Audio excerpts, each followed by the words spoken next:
మొదలుకొని వృద్ధాప్య వయసు వరకు జీవితంలో ప్రతి ఒక్కరికి కూడా స్నేహితులు ఉంటారు.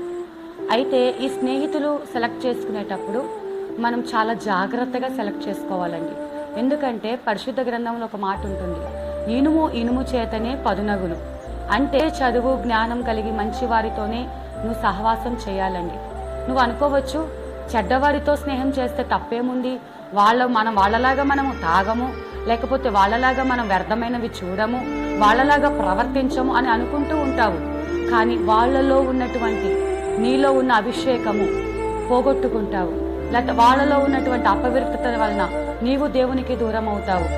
నీవు స్నేహం చేసేటప్పుడు జాగ్రత్తగా ఆలోచించు. మొదటిగా నీ స్నేహితుడు దేవుడై ఉండాలి. తర్వాత నువ్వు ఎన్నుకునేటువంటి స్నేహితులు దేవుని ఆత్మతో నింపబడిన వారా, వారు నీకు ఏమి బోధిస్తున్నారు, వారు ఏ మార్గం గుండా ప్రయాణం చేస్తున్నారు, ఒక్కసారి ఆలోచించి